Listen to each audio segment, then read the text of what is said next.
Welcome everyone to another edition of Windsor's Court. I am your host, as always, Alexis Windsor, here with Pro Wrestling 225 and Goodspeed Entertainment. And my guest today, Mr. Braxton Hunter. Welcome. Good evening. Thank you for having me. I'm excited to be here. First time on the show, I know. So let's talk a little bit about you, Braxton Hunter. Sounds like an interrogation now. It's not right. But leading up to this match that's coming up at Fright Night, our guest general manager, Brett Ian Landry, is really enthusiastic about this match. I met with him last week. He sees this match as kind of four young, hungry wrestlers, guys in a ring together, and it's almost like, you know, to see who will come out on top, who's like the next big thing that's going to come out on top in this match. So tell us a little bit about you, I guess, as a wrestler, and like your background and your history from that perspective. You know, what puts you then in this match? Right, and he's absolutely right.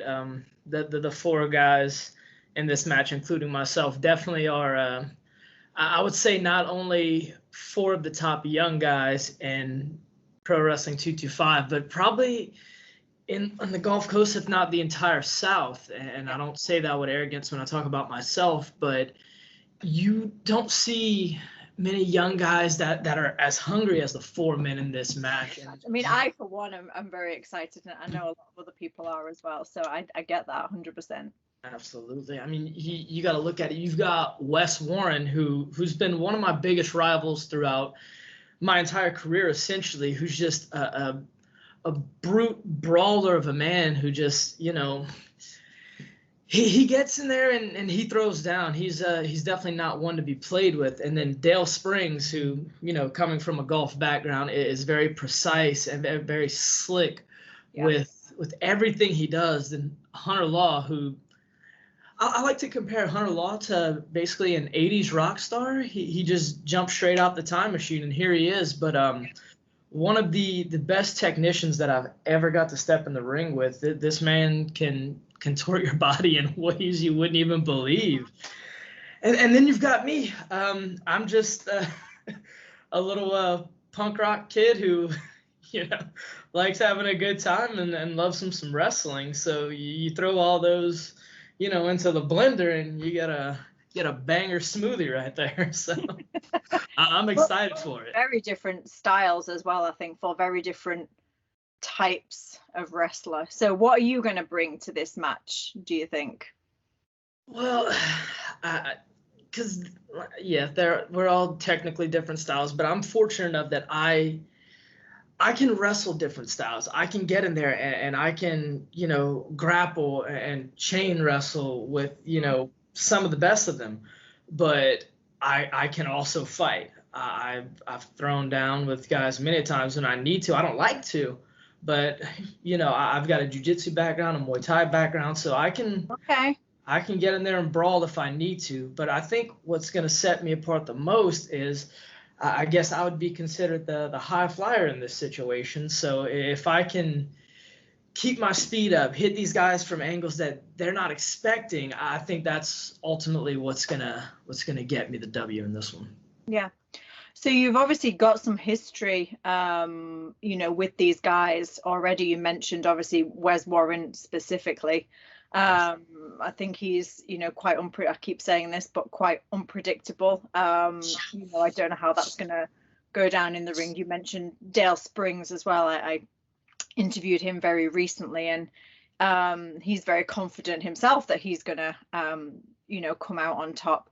Hunter Law, not interviewed yet, not quite sure what he's going to say, but I know that he's probably out of the other three, he's possibly the one that you know the most. I would say. So here's the thing, and this also gives me another advantage in this match, a little inside baseball. I would say I know all three of these gentlemen equally, because Wes Warren and I have fought dozens of times since breaking in around the same time. Dale Springs and I actually used to be a tag team, Clubs and Roses, if you guys didn't know.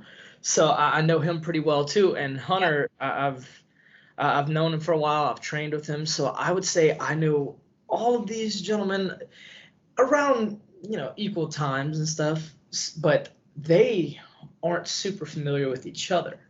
Okay.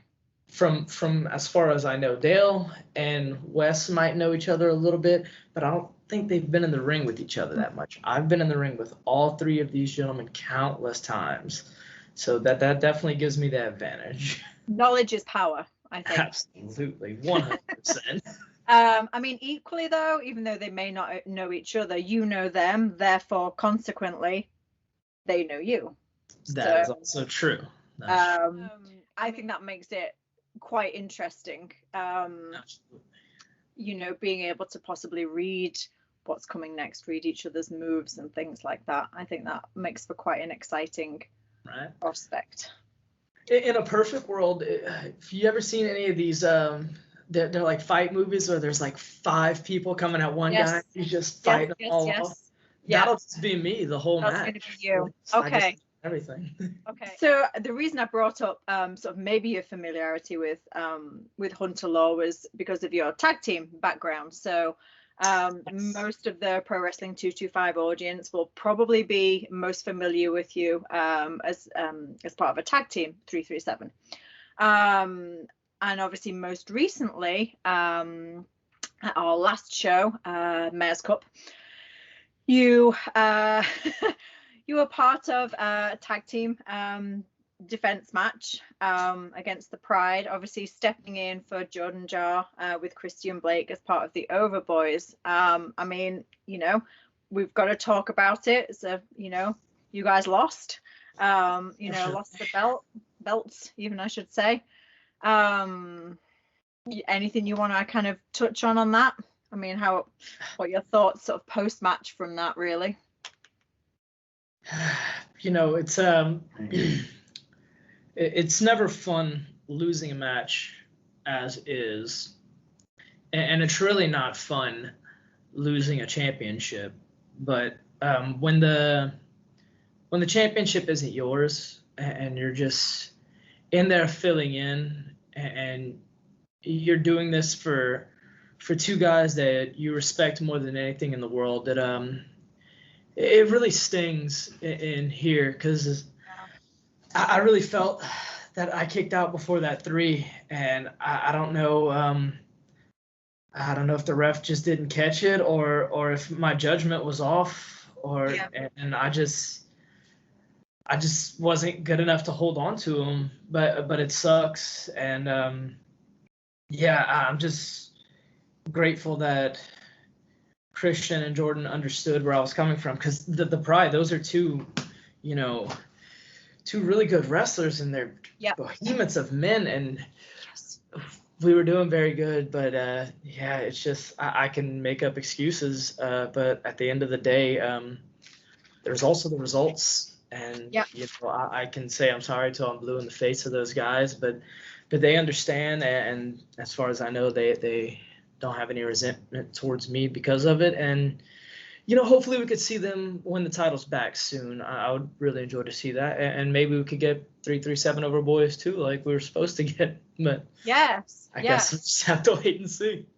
I mean, just a couple of things to touch on from that. I mean, you rightly say that you stepped in, and you did to be Christian Blake's tag team partner. Have you spoken to the Overboys since this then?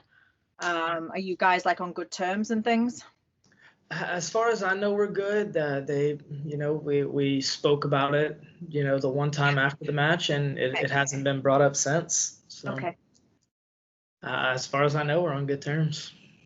And obviously, Christian Blake has an upcoming match at Fright Night against Charles West.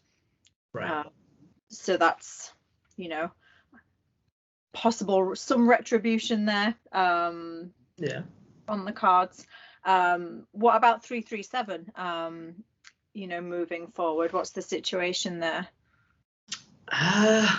Well, it's kind of on a we'll see basis. There are personal things going on right now. You may see online, I say it's personal, but there are certain things online, and once we get that sorted out, I'm sure 337 will be back in 225, and we'll be coming for the gold, just like we were before. And I think that's, a match that the 225 audience are going to be, incredibly excited about. That last match that you guys had in Mississippi, and I'm trying to remember the name of the event. I just know it was in Tylertown. I don't remember. Anyway, that event, yes. That match, so good. Like, awesome. You guys, lifted the roof off, and I would say that audience was like split. How do you feel the crowd's going to be for this upcoming show? I would like to think that they're going to favor me, hopefully. Yeah. That's what you always want, but it's tough to tell. I know they don't like Wes Warren. I think this will be Hunter Law's first time out in Plaquemine, and I think Dale was on the the other side of the fence last time we were in Plaquemine, so be interested to see how they react to him. So hopefully they favor me. Yeah, it's a good home crowd, though. I think that's the thing that I would say. 225 back in Louisiana again.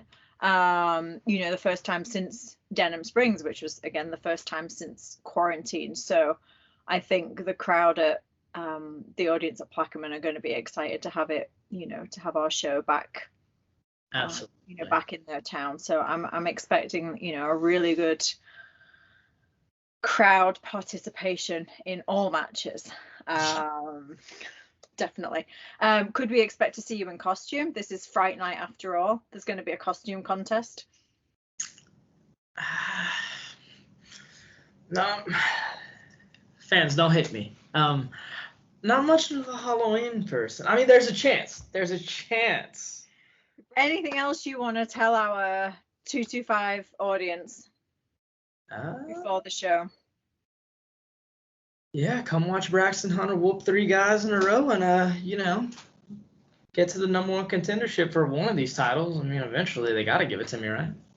What are your eyes on? Like, you obviously, I mean, we know that when I say this, this match isn't for anything. Obviously, I'm talking about, gold or a belt.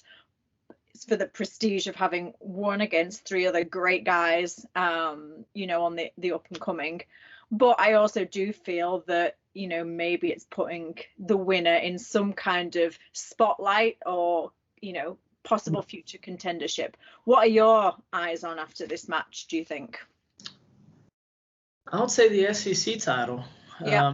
Rhett's a guy I've wanted to wrestle for a while, and if we finally get that match, let's make it for the belt and see who the better man really is. Yeah, like the confidence for this, this fatal 4-way match, with big plans afterwards from what you've said. So I think that's really exciting.